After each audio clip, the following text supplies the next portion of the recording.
Hello student, मैं जयप्रकाश स्वामी आज आपके लिए लेके आया हूँ केमिस्ट्री का एक नया वीडियो। आज हम बात करेंगे विद्युत ऋणता से रासायनिक व्यवहार की व्याख्या किस प्रकार की जाती है।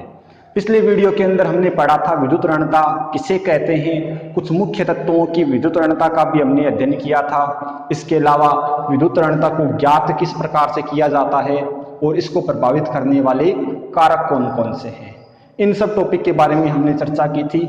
आज हम रासायनिक व्यवहार की व्याख्या के बारे में चर्चा करते हैं। देखिए, सबसे पहला इसके अंदर आता है कि ये जो विद्युत ऋणता है कि दो परमाणुओं के मध्य विद्युत ऋणता के अंतर द्वारा उसके मध्य जो बंध है उसकी प्रकृति का अनुमान हम लगा सकते हैं। जैसे पोलिंग नाम का एक वैज्ञानिक था जिन्होंने विद्युत ऋणता के अंतर और आयनिक गुण के मध्य एक ग्राफ खींचा था, ठीक है। और वो ग्राफ क्या बताया था कि जिन तत्वों की विद्युत ऋणता 1.7 होती है, जिन तत्वों की विद्युत ऋणता में अंतर 1.7 होता है, उनके मध्य जो बंध की प्रकृति है इसमें 50% गुण जो होंगे वो आयनिक होते हैं। अगर किसी भी दो परमाणुओं के बीच विद्युत ऋणता का अंतर 1.7 हो तो उसमें 50% गुण आयनिक होते हैं और 50% गुण सहसंयोजक होते हैं। और अगर 1.7 से कम अगर विद्युत ऋणता का अंतर हुआ तो उसमें सहसंयोजक गुण ज्यादा होंगे और आयनिक गुण कम होंगे। देखिए, आप 1.7 से कम 1.5 अगर होगा तो वो कहाँ पे आएगा ग्राफ, वो यहाँ पे आएगा। मतलब उसमें आयनिक गुण तो होंगे 40% और सहसंयोजक गुण होंगी 60%। तो अगर 1.7 से कम है तब तो वो यौगिक होगा सहसंयोजक, और अगर विद्युत ऋणता में अंतर 1.7 से अधिक है तो वो यौगिक आयनिक होता है, ऐसा पोलिंग ने बताया था, ठीक है। चलिए एक एग्जांपल लेके देखते हैं। देखिए, कंपाउंड था हमारे पास NaCl। इस कंपाउंड के बारे में आपने पढ़ा होगा कि ये NaCl जो है इसमें Cl की विद्युत ऋणता मैंने कितनी बताई थी, 3.0 होती है। ये विद्युत ऋणता आपको याद होनी चाहिए, कौन से कंपाउंड की विद्युत ऋणता क्या है। दूसरा था अपना सोडियम। सोडियम की विद्युत ऋणता मैंने क्या बताई थी, 0.9 बताई थी। तो इन दोनों के बीच का डिफरेंस क्या हो गया, 2.1 हो गया। ये किससे ज्यादा है, 1.7 से ज्यादा है। इसका मतलब ये कंपाउंड कैसा होगा, ये कंपाउंड आयनिक होगा। जिसकी भी विद्युत ऋणता में अंतर 1.7 से अधिक हो वो कंपाउंड आयनिक होता है, और जिसकी विद्युत ऋणता में अंतर 1.7 से कम हो वो कंपाउंड सहसंयोजक होता है। चलिए देखिए, एक और एग्जांपल लेते हैं, लिथियम आयोडाइड का एग्जांपल लेते हैं। अब इसके अंदर आपको पता है आयोडीन की विद्युत ऋणता तो मैंने बताई थी 2.5, और लिथियम की विद्युत ऋणता यहाँ पे कितनी आती है, 1.0। तो इनके जो बीच का डिफरेंस है वो कितना आ गया, 1.5 आ गया। तो 1.5 जो कि 1.7 से कम है, इसलिए ये जो आपका कंपाउंड होगा वो कैसा होगा, सहसंयोजक होगा। तो हम किसी भी दो परमाणुओं के बीच में विद्युत ऋणता के अंतर से उनके बीच में बंध की प्रकृति का पता लगा सकते हैं कि बंध आयनिक होता है या सहसंयोजक होता है, ठीक है। चलिए दूसरा आता है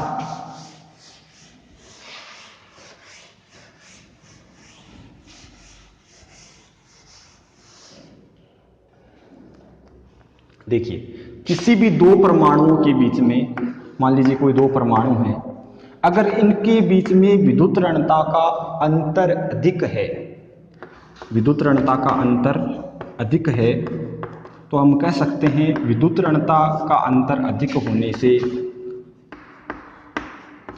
अंतर जब अधिक होगा तो यहाँ पे सहसंयोजक त्रिज्या का मान कम हो जाएगा, सहसंयोजक त्रिज्या का मान कम हो जाएगा। मतलब विद्युत ऋणता जितनी अधिक होगी सहसंयोजक त्रिज्या का मान उतना ही कम होगा। ये हम विद्युत ऋणता से पता लगाते हैं। तीसरा, अगर हमें विद्युत ऋणता पता हो तो विद्युत ऋणता के द्वारा हम अणु में ध्रुवता का पता लगा सकते हैं, अणु की ध्रुवणता का पता लगा सकते हैं कि कौन सा अणु कितना ज़्यादा ध्रुवीय होगा। अगर विद्युत ऋणता का अंतर अधिक है तो वो अणु उतना ही अधिक ध्रुवीय होता है। और ध्रुवणता के थ्रू हमें पदार्थ की भौतिक गुणों के बारे में या रासायनिक गुणों के बारे में जानकारी प्राप्त कर सकते हैं। चलिए अगला है, देखिए विद्युत ऋणता के अंतर से जल अपघटन के उत्पाद भी अलग अलग प्राप्त होते हैं। चौथा है इसमें विद्युत ऋणता व जल अपघटन उत्पाद।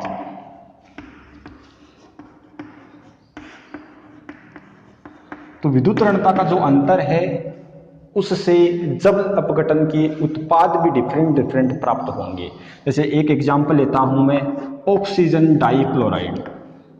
ठीक है, ऑक्सीजन डाइक्लोराइड है, इसका मैं जल अपघटन करवाता हूं।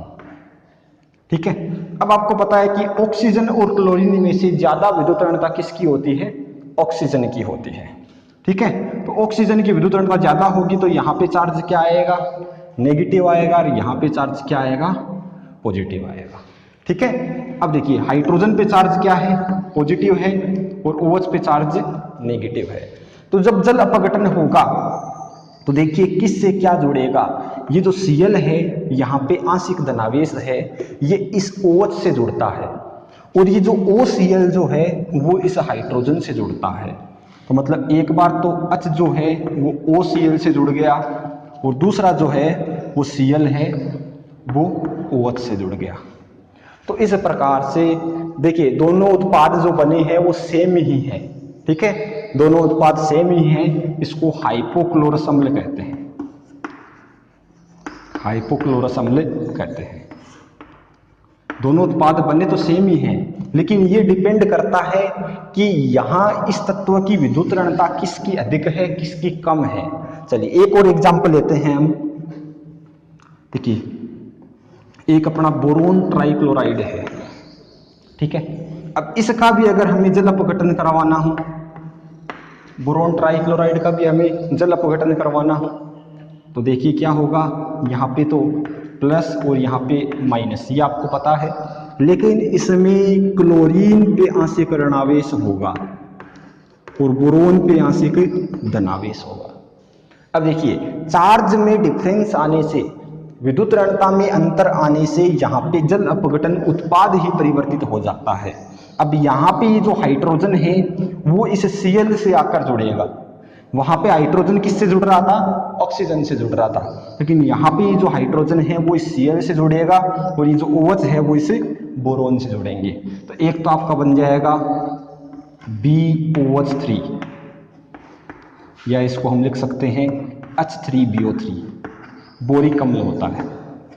ठीक है, और दूसरा हमारा क्या बन जाएगा?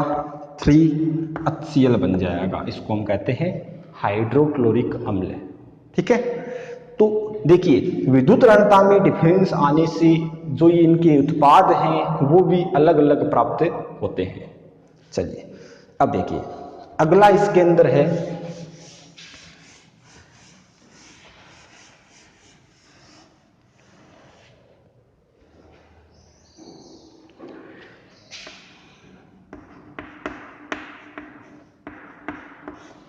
देखिए विद्युत ऋणता से अणुसूत्र लिखने में भी आसानी होती है। अणुसूत्र कोई भी पदार्थ, कोई भी द्विअंगी यौगिक है, उसका जब अणुसूत्र लिखा जाएगा, ठीक है, द्विअंगी यौगिक का जब अणुसूत्र लिखा जाता है तो उसमें होता क्या है कि जिसकी विद्युत ऋणता कम हो उसको तो लिखा जाएगा पहले, जिसकी विद्युत ऋणता कम हो उसको तो पहले लिखा जाएगा, और जिसकी विद्युत ऋणता अधिक हो उसको बाद में लिखा जाएगा। ये एक ट्रेंड है अणुसूत्र लिखने का। जैसे मान लीजिए कोई भी क्लोरीन और फ्लोरीन से मिलकर कोई द्विअंगी यौगिक बनता है तो इसका सूत्र किस प्रकार से लिखा जाएगा कि फ्लोरीन की विद्युत ऋणता अधिक है तो इसको बाद में लिखेंगे, और क्लोरीन की कम है इसको पहले लिखेंगे। ठीक है, और भी कोई एग्जाम्पल है, जैसे ICl है, आयोडीन और क्लोरीन से मिलकर कोई द्विअंगी यौगिक बनता है, तो इसमें Cl को बाद में लिखेंगे और I को पहले लिखेंगे। तो अणु सूत्र लिखने में भी विद्युत ऋणता का योगदान होता है। जिसकी विद्युत ऋणता कम हो उसको पहले लिखा जाता है और जिसकी विद्युत ऋणता ज़्यादा हो उसको बाद में लिखा जाता है। बहुत सारे प्रकार के एग्जाम्पल हैं, जैसे ऑक्सीजन और क्लोरीन से मिलकर कोई द्विअंगी यौगिक बना है, तो इसमें ऑक्सीजन को तो लिखेंगे पहले और क्लोरीन को लिखेंगे बाद में। ये क्या बन जाएगा, OF2 बन जाएगा। ठीक है, ये कुछ इनके नियम होते हैं। हालांकि कुछ इसके अपवाद भी हैं, कुछ के नाम पहले से जो चलते आ रहे हैं उनके वही नाम रख दिए गए हैं।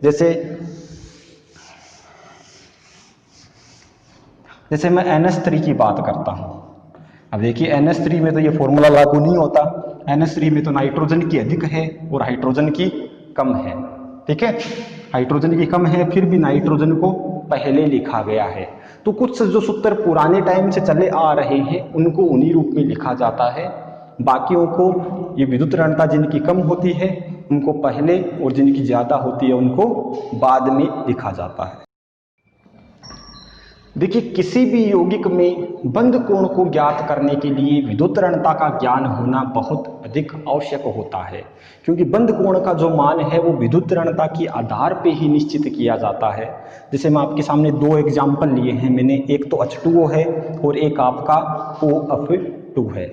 अब इन दोनों में से बंध कोण किसका अधिक होता है, तो मैं कहता हूं कि H2O मॉलिक्यूल है उसका बंध कोण OF2 मॉलिक्यूल से अधिक होता है। अब ऐसा क्यों होता है, तो देखिए, ये जो आपका OF2 मॉलिक्यूल H2O मॉलिक्यूल है, इसके अंदर देखिए ऑक्सीजन की विद्युत ऋणता जो है वो हाइड्रोजन से अधिक होती है। अधिक होगी तो ये जो बंध के इलेक्ट्रॉन हैं वो कहाँ जाएंगे, ऑक्सीजन की तरफ आ जाएंगे। ठीक है, दोनों बंध के इलेक्ट्रॉन ऑक्सीजन की तरफ आ जाएंगे। ऑक्सीजन की तरफ अगर आएंगे तो इन दोनों के बीच में क्या होगा, प्रतिकर्षण होगा। तो प्रतिकर्षण होने से ये दोनों जो हाइड्रोजन है वो एक दूसरे से दूर चले जाते हैं और बंध कोण का मान अधिक हो जाता है। एक आप यहाँ पे देखिए, इस ऑक्सीजन से फ्लोरीन जुड़े हुए हैं। अब आपको पता है कि फ्लोरीन की विद्युत ऋणता का मान अधिक होता है, इसलिए ये जो बंध के इलेक्ट्रॉन है वो कहाँ जाएंगे, वो फ्लोरीन की तरफ आ जाएंगे। फ्लोरीन की तरफ जब आ जाएंगे तो इन दोनों के इलेक्ट्रॉन के मध्य प्रतिकर्षण नहीं होगा, और प्रतिकर्षण नहीं होगा तो ये दोनों जो है वो एक दूसरे के पास आ जाते हैं तो बंध कोण का मान कम हो जाता है।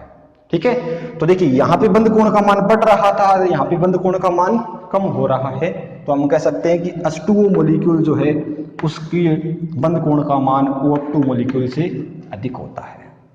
ठीक है, तो ये किससे डिसाइड हुआ, ये हुआ अपना विद्युत ऋणता से डिसाइड हुआ। जिसकी विद्युत ऋणता, अगर केंद्रीय परमाणु की विद्युत ऋणता अधिक हो, यदि केंद्रीय परमाणु की विद्युत ऋणता अधिक हो तो यहाँ पे क्या होता है, हमेशा बंध कोण का मान बढ़ता है। और अगर केंद्रीय परमाणु की विद्युत ऋणता इससे जुड़े हुए परमाणुओं की विद्युत ऋणता से कम हो तो यहाँ पे जो बंध कोण का मान है वो भी कम हो जाता है। चलिए, ये तो बात हो गई बंध कोण की। तो ये थे सारे रासायनिक व्यवहार की व्याख्या करने वाले कारक जिनसे हम विद्युत ऋणता द्वारा रासायनिक व्यवहार की व्याख्या कर सकते हैं। अब देखिए, अब इस चैप्टर के अंदर कुछ खास नहीं बचा हुआ। अब हम कह सकते हैं कि देखिए, जो लास्ट टॉपिक है इसका वो क्या है, इलेक्ट्रॉनिक विन्यास के आधार पर, इलेक्ट्रॉनिक विन्यास के आधार पर तत्वों का वर्गीकरण।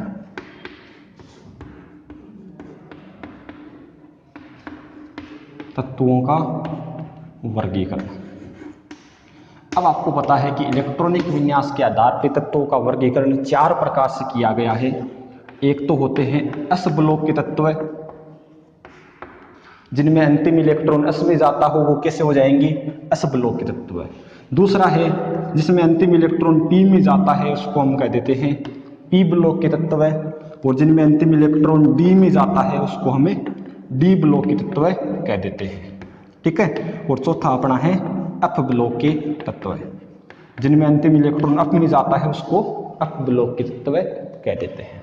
देखिए ये इनकी सिंपल, आप आवर्त सारणी जानते हो तो आवर्त सारणी में आपको पता है कि शुरुआत के जो 2 वर्ग होते हैं वो तो कैसे होते हैं, एस ब्लॉक के होते हैं।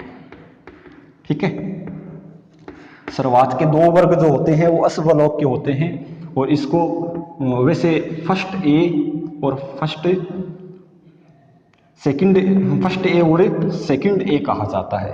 ठीक है, वैसे तो इनको वर्ग फर्स्ट और वर्ग सेकंड कह दो, या फिर इनको नाम दिए जाते हैं तो वो फर्स्ट ए व सेकंड ए कहा जाता है।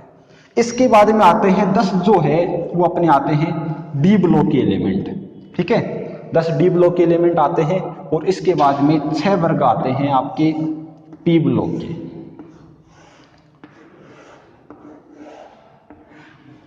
ये 6 वर्ग आते हैं पी ब्लॉक के। अब पी ब्लॉक वाले जो होते हैं ना, वैसे तो वर्ग 13 से 18 तक होते हैं। 2 तो यहां हो गए, 10 आपके यहां हो गए, 10 और 2 12, 13 14 15 16 17 18।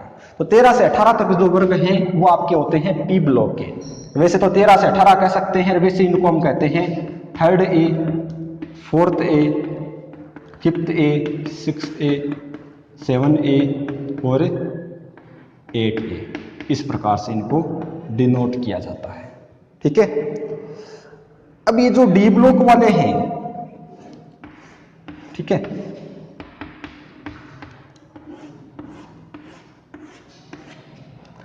अब देखिए जो डी ब्लॉक वाले हैं इनके नाम यहां से होते हैं। इसको हम फर्स्ट बी कहते हैं, इसको हम कहते हैं सेकंड बी। देखना, जो 9वां वर्ग है उसको तो हम 9वां नहीं 11वां वर्ग जो है इसको फर्स्ट बी कहा जाता है, 12वें वर्ग को सेकंड बी कहा जाता है। इसको हम कहेंगे 3rd बी, और इसे 4th बी, 5th बी, और ये आपका 6th बी हो जाएगा, और फिर 7 बी, और 7 बी के बाद में 3 जो आते हैं उनको साथ में कंबाइन रूप से 8वां वर्ग कहा जाता है। ठीक है, और इसके नीचे जो आते हैं वो आते हैं एफ ब्लॉक। उसमें से पहला जो आता है वो 4f में जाते हैं इलेक्ट्रॉन, उनको हम कहते हैं लेंथेनाइड। और जो नीचे आता है अगला जिसमें इलेक्ट्रॉन 5f में जाते हैं उनको हम कहते हैं एक्टिनाइड। ठीक है, ये आपके लेंथेनाइड और एक्टिनाइड हो गए। इनको वैसे क्या कहते हैं, दूसरा नाम क्या होता है, अंतर संक्रमण तत्व। पहली बात तो संक्रमण तत्व क्या होते हैं। संक्रमण तत्व कहते हैं, देखिए ये जो डी ब्लॉक वाले एलिमेंट है ना, ये एस ब्लॉक को और पी ब्लॉक को आपस में जोड़ने का काम करते हैं, इसलिए इनको संक्रमण तत्व कहा जाता है। केवल किनको छोड़कर, ये आपको जो सेकंड बी के जो एलिमेंट है इनमें क्या होता है कि डी कोष पूर्ण रूप से भरा हुआ होता है, और संक्रमण तत्व हम किसे कहेंगे जिसमें डी कोष अपूर्ण रूप से भरा हुआ हो, इनकम्प्लीट हो। ठीक है, तो ये जो इतने एलिमेंट हैं केवल सेकंड बी को छोड़कर जितने भी डी ब्लॉक के एलिमेंट हैं उन सभी को संक्रमण तत्व कहा जाता है। और ये जो अंतर संक्रमण तत्व हैं वो कहाँ से आते हैं, वो यहीं से आते हैं, मतलब इनके बाद आते हैं। तो इनके बाद वाले जो एलिमेंट आते हैं इनको हमने कह दिया अंतर संक्रमण तत्व, मतलब ये संक्रमण तत्व के अंदर से ही आते हैं, इनको अलग रखा गया है, इसलिए इनको अंतर संक्रमण तत्व कहा जाता है। तो ये कुछ आवर्त सारणी के एलिमेंट थे। 4 प्रकार के एलिमेंट होते हैं, S block, P block, D block और एफ ब्लॉक। ठीक है।